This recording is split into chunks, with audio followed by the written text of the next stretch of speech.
The Border Network for Human Rights organized a special event for families separated by the Mexican-American border. The families had a chance to reunite for just 3 minutes at a time, lasting over a span of 2 hours. American family members wore blue Border Network for Human Rights t-shirts, and the Mexican families wore white. Hundreds of people met in the wet and muddy trench to hug and cry with their loved ones. Some of these people had not been able to see their loved ones in person in over 15 years. Daughters and sons brought their children to meet their relatives for the first time. Mexican families were finally able to thank the American members of their families for the money that they had sent from living the American dream. These family members traveled hundreds of miles just to meet for a few minutes at the border this past year.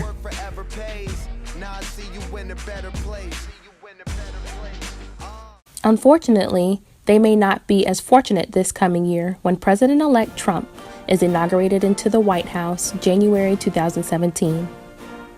One of the most well-known agendas that Donald Trump campaigned for was to have a wall built, cutting off Mexican immigration flow into the United States.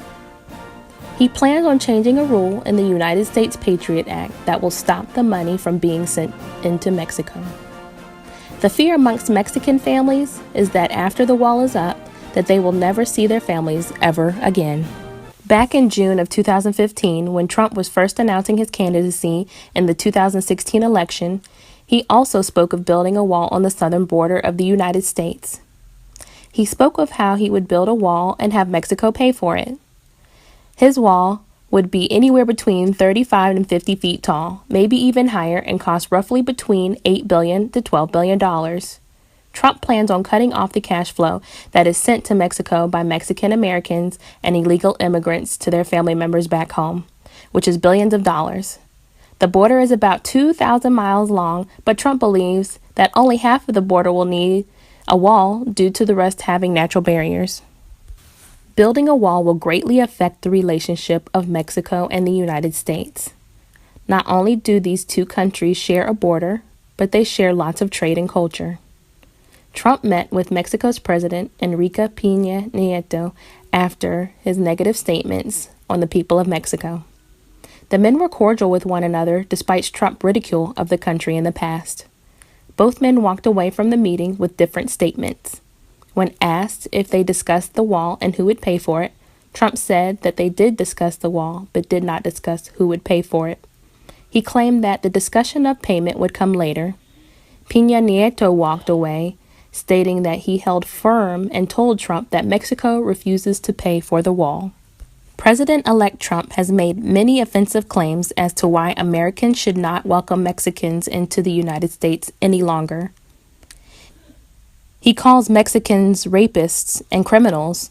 He believes that they bring drugs and crime into the United States, and they are in general all-around bad people.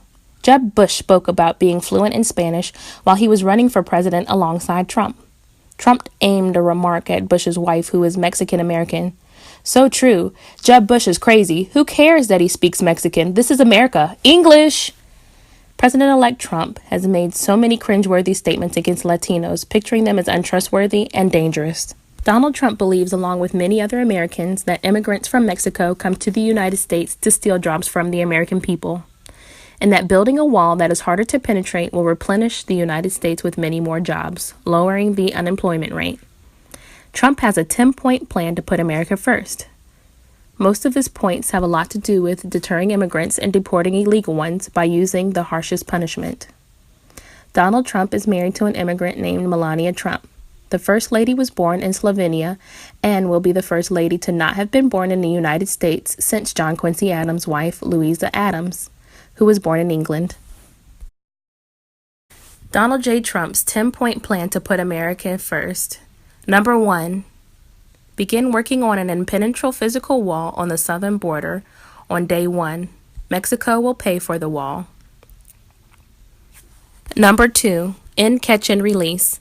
Under a Trump administration, anyone illegally crossing the border will be detained until they are removed out of our country. Number 3. Move criminal aliens out day 1 and joint operations with local, state, and federal law enforcement. We will terminate the Obama administration's deadly non-enforcement policies that allow thousands of criminal aliens to freely roam our streets. Number 4, end sanctuary cities. Number 5, immediately terminate President Obama's 2 illegal executive amnesties. All immigration laws will be enforced. We will triple the number of ICE agents. Anyone who enters the U.S. illegally is subject to deportation. This is what it means to have laws and to have a country. Number 6, suspend the issuance of visas to any place where adequate screening cannot occur until proven and effectively vetting mechanism can be put into place. Number 7, ensure that other countries take their people back when we order them deported. Number 8, ensure that a biometric entry-exit visa tracking system is fully implemented at all land, air, and seaports. Number 9, turn off the jobs and benefits magnet. Many immigrants come to the U.S. illegally in search of jobs, even though federal law prohibits the employment of illegal immigrants. Number 10, reform legal immigration to serve the best interest of America and its workers. Keep immigration levels within historic norms. The 2016 election has sparked a racial debate. Many Americans wonder how they will be able to live in a United States that does not seem to accept their culture or differences. Borders may be able to keep out people who illegally enter our country in the hopes that they will be able to live out the American dream. But borders will also ruin relationships between families and countries, and America will lose the culture of a people who are a part of the reason that the United States is so great. Our lives begin to end the day we become silent about things that matter. Martin Luther King, Jr.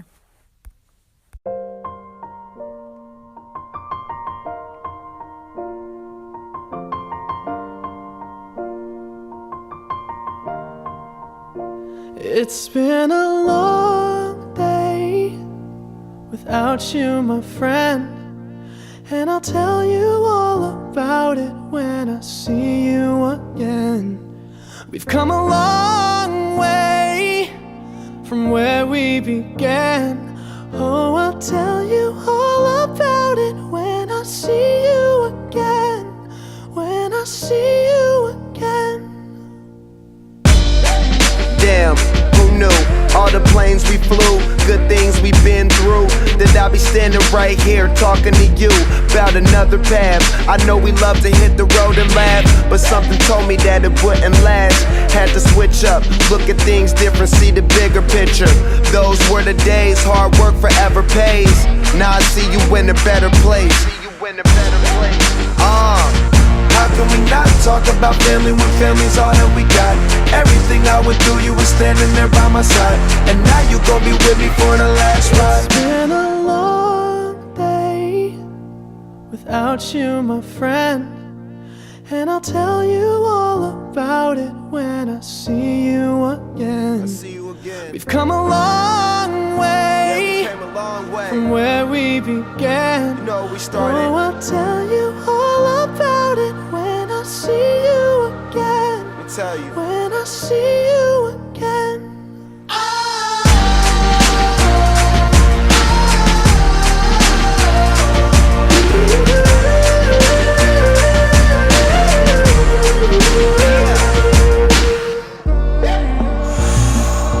First you both go out your way and the vibe is feeling strong, and what's small turn to a friendship turn to a bond, and that bond will never be broken, the love will never get lost. And when brotherhood come first, then the line will never be crossed. Established it on our own when that line had to be drawn, and that line is what we reach, so remember me when I'm gone. How can we not talk about family when family's all that we got? Everything I went through, you were standing there by my side, and now you gon' be with me for the last ride. Don't let the light guide your way. Yeah. Hold every memory as you go, and every road you take will always lead you home. Oh, oh,